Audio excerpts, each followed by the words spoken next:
बिस्मिल्लाहिर्रहमानिर्रहीम अस्सलाम वालेकुम। उम्मीद है आप सब खैरियत से होंगे।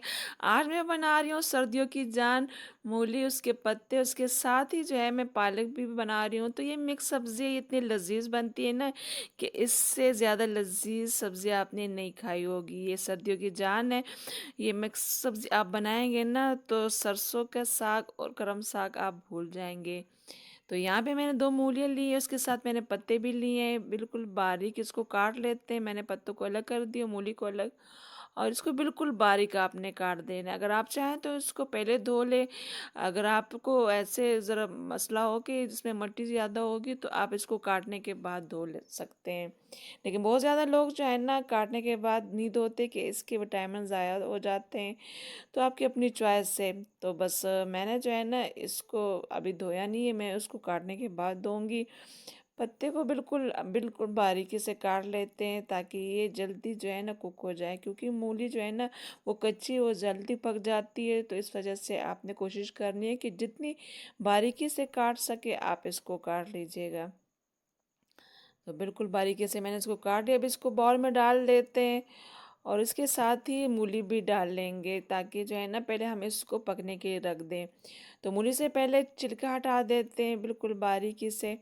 और फिर जो है ना आपने बिल्कुल बारीक नहीं काटना, मूली को थोड़ा मोटा काटना है। तो बस पत्ते जो है और मूली हमारे जो है ना वो ये कट चुके हैं, और इसको खुले पानी से 2 से 3 दफ़ा अच्छी तरह पानी से धो लेंगे ताकि इसमें मिट्टी वगैरह हो तो वो निकल जाए।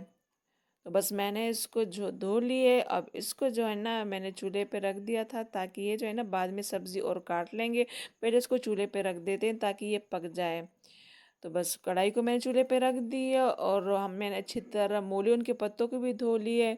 अब मीडियम हाई फ्लेम पे इसको रख देते हैं ताकि ये जो है ना पहले ये जो और सब्ज़ी है उससे पहले पक जाए, क्योंकि इसमें थोड़ा टाइम लगता है।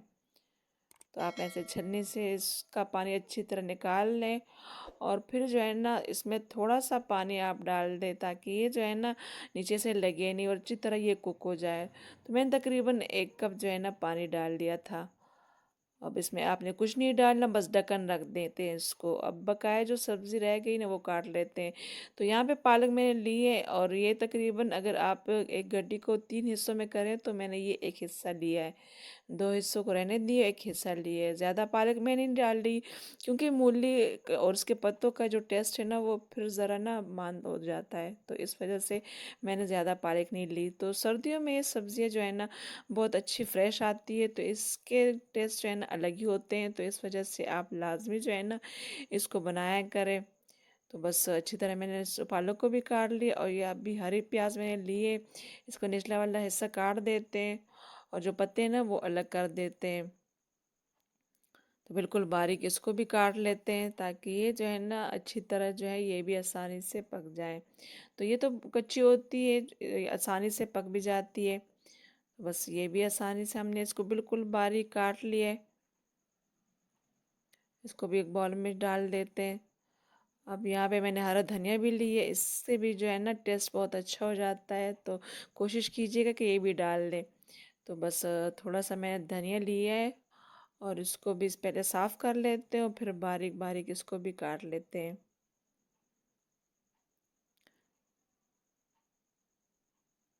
हमारा हरा धनिया जो है ना वो भी कट चुका है। अब जो है ये प्याज जो है सफ़ेद वाला हिस्सा अगर आपको पसंद हो तो आप ये डाल दें, नहीं तो आप इसको स्किप भी कर सकते हैं, लेकिन मैंने डाला है तो इस वजह से मैंने इसको भी काट दिया था। अब मूली मैंने उबाल आ चुका है तो इसको ज़रा थोड़ा सा इसमें चम्मच चला देते हैं, नीचे नीचे ऊपर इसको कर देते हैं ताकि अच्छी तरह यकजा ना पक जाए, एक जैसा सारी पत्ते और मूले पक जाए। चम्मच चला दिए, अब इसको दोबारा ढक देते हैं, इस पर ढक्कन रख देते हैं। और फ्लेम आपने जो है ना बहुत हाई नहीं रखनी, मीडियम रखनी है ताकि अच्छी तरह जो है ना पक जाए, उसका पानी जल्दी खुश्क ना हो। तो हरी मिर्चें भी बिल्कुल बारीक काट देते हैं, मैं हरी मिर्चों का ज़्यादा इस्तेमाल कर रही हूँ, ये बहुत तीखी है। अगर आप चाहें तो इसमें जो है ना साबित मिर्चें जो लाल वाली होती है आप वो भी डाल सकते हैं, लेकिन मैं सिर्फ मिर्चें डाल रही हूँ, ये बहुत तीखी है तो मैंने बस इतनी ली, आप अपने पसंद से ले सकते हैं।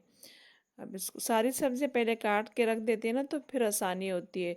तो जब तक मूली उसके पत्ते पक रहे हैं तब तक हम ये सारी सब्जियां ना काट लेते हैं। तो इस जो प्याज का जो सफ़ेद वाला पार्ट है ना, मैं वो भी डाल रही हूँ, तो इसको भी काट लेते हैं। और यहाँ पे मैंने एक टमाटर लिया, ये फ्रीज टमाटर था, इसका मैंने छिलका हटा दिया था। और बस इसको भी काट लेते हैं, बारीक पीसेस कर लेते हैं। ये तो फ्रीज होता है, जल्दी पक भी जाता है, तो जल्दी जो है ना वो पक जाता है। तो इस वजह से मैंने जो है ना फ्रीज़र टमाटर जो है ना वो निकाला है। अब सारी सब्जियां जो है हमारी कट चुकी हैं, यहाँ पे मूली भी जो है ना पक चुकी है तकरीबन। इसका पानी भी जो है ना अच्छा खासा खुश्क हो चुका है। तो आपने पानी ज़्यादा नहीं डालना, क्योंकि इसमें अपना भी पानी होता है, तो इस वजह से आपने ज़्यादा पानी इसमें नहीं डालना। अब आप देख सकते हैं मूली अच्छी तरह पक चुकी है, आसानी से टूट रही है। और इसके पत्ते भी जो है ना वो भी अच्छी तरह कुक हो चुके हैं, आप देख सकते हैं वो भी अच्छे खासे नरम हो चुके हैं।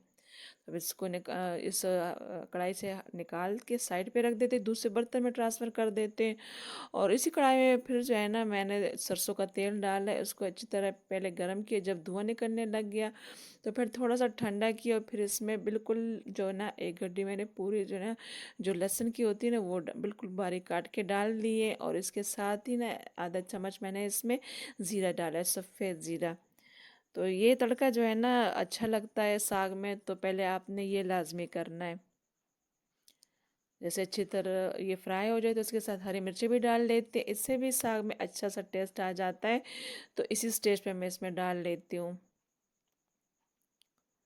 तो एक दफ़ा मेरे तरीके से बनाइए, बहुत मज़े का बनता है। इसमें सफ़ेद प्याज भी डाल लेते हैं, और अच्छी तरह जो है ना इसको, ये जो पत्ते हैं ना वो भी मिक्स कर देते हैं इसमें, ताकि ये ऑयल के साथ अच्छा वो। अगर आपको सरसों का तेल अच्छा ना लगे तो आप जो है ना जो कुकिंग ऑयल आप रेगुलर इस्तेमाल करते हैं आप वो भी ले सकते हैं, लेकिन सरसों के तेल में ये साग बहुत अच्छी तरह, ये जो सब्ज़ी है ना मिक्स, ये बहुत अच्छी पकती है। तो इस वजह से मैं उसमें बना रही हूँ। मैंने आधा टीस्पून जो है ना हल्दी ली है, और 1 टीस्पून मैंने पिसी हुई लाल मिर्चें ली है। इससे कलर भी अच्छा आ जाता है और टेस्ट भी अच्छा हो जाता है। और नमक जो है ना आप अपने हिसाब से डाल सकते हैं, लेकिन मैं बाद में डालूँगी। पहले इन मसालों को भून लेते हैं, ताकि इन मसालों का जो कच्चापन है वो ख़त्म हो जाए। अच्छी तरह जो है ना मिक्स कर लेते हैं मीडियम हाई फ्लेम पे। इसमें चम्मच चलाते हुए आपने जो है ना ख़ास ध्यान रखना है कि ये जो है ना बहुत ज़्यादा कुक ना हो। तो बस थोड़ा सा फ्राई करने के बाद जो मूली हमने अभी उबाली है ना वो डाल लेते हैं, उसके पत्ते भी डाल लेते हैं। अब इसको अच्छी तरह मिक्स कर लेते हैं, ताकि ये जो हमने हल्दी और मिर्ची डाली है ये भी अच्छी तरह इस पे कोट हो जाए। और जो सरसों का तेल है ना आप अपने हिसाब से ले सकते हैं, मैंने तकरीबन आधा कप लिया था। अब इसमें जो है ना हम ये जो पालक काटी है ना वो भी डाल देते हैं। सारी सब्जियां जो है ना बस आप डाल दें। अगर आप चाहें तो ये इस पालक को मूली के साथ भी पका सकते हैं, लेकिन ये बहुत कच्ची है तो एकदम से पकती है, तो मैं इस वजह से इसी स्टेज पे डाल रही हूँ। मैंने ये मूली और उसके पत्तों के साथ नहीं डाला इसको। तो अच्छी तरह इसको मिक्स कर लेते हैं, और बस इस पे ढक्कन रख देते हैं 1 से 2 मिनट के लिए, ताकि ये जो पालक है ना थोड़ी सी बैठ भी जाए और थोड़ी सी नरम भी हो जाए।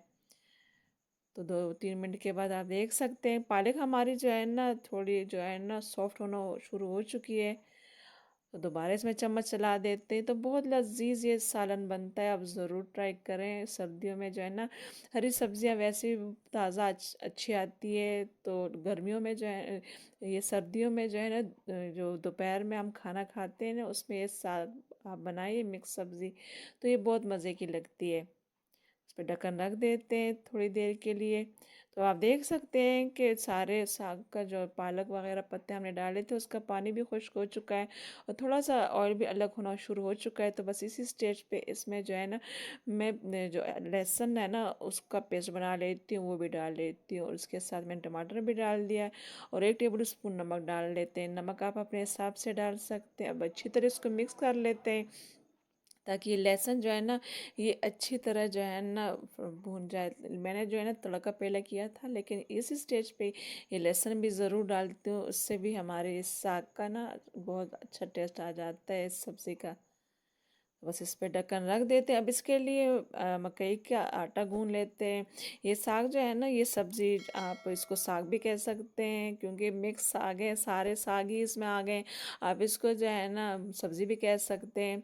तो ये जो है ना मकई के रोटी के साथ अच्छा लगता है। तो बस जो मेरी बहनें बनाती हैं उनको पता है कि जब हम आटा गूंदते हैं तो थोड़ा सा नीम गरम से ज़्यादा गरम हो, तभी हमारी जो मकई की रोटी है ना वो सॉफ्ट बनती है। लेकिन जो न्यू बिगनर है उसके लिए मेरी एक टिप है कि आपने जो है ना इतना पानी गर्म लेना है कि आपका हाथ आसानी से उसको सह ले। तो थोड़ा थोड़ा करके आपने जो है ना पानी डालते जाना है। तो उससे हमारी जो मकई की रोटी है ना वो एक तो फटती नहीं है, और दूसरा जो है ना रोटी बहुत सॉफ्ट बनती है। तो अच्छी तरह इसको गूंद लेते हैं ऐसे। तो बस थोड़ा टाइम लगता है इसके गूंदने में, ज़्यादा टाइम नहीं लगता। लेकिन बस पानी जो है ना आपने हिसाब से डालना है, बहुत ज़्यादा पानी का इस्तेमाल नहीं करना। तो बस हमारा मकई का आटा अच्छी तरह गूंज चुका है। मैंने इसमें से 2 पेड़े बना लिए। अगर आप बारीक मकई की रोटी पसंद करते हैं तो जो है ना इस आटे से आप 3 पेड़े भी बना सकते हैं। लेकिन मैं थोड़े मोटे बना रही हूँ तो मैंने जो है ना 2 पेड़े लिए, पेड़े बना लेते। अब इसको ना जहाँ पे आप रोटी बेलते हैं उसी सरफेस पे आप थोड़ा सा जो है ना खुश आटा जो मकई का होता है वो डाल दो। ऐसे जो है ना एक हाथ से इसको तपाएं और दूसरे हाथ से इसको गोल गोल करते जाएं। तो जो सीधा हाथ है ना उससे ये आप इसको दबाते जाएं तो साइड वाला जो है ना इसके जो ये कोने ये फटेंगे नहीं। तो बहुत आसानी से ऐसे रोटी बन जाती है। अगर आपको ऐसे मुश्किल हो रही हो तो आप बेलन का भी इस्तेमाल कर सकते हैं, लेकिन मुझे ऐसे आसान लगता है तो मैं ऐसे बना लेती हूँ। तो बस तवा हमारा अच्छा गर्म हो चुका है, बस इस पे इस रोटी को डाल देते हैं। और जैसे थोड़ी सी इसकी साइड जो है ना सिक जाए तो इसकी साइड चेंज करते जाना है।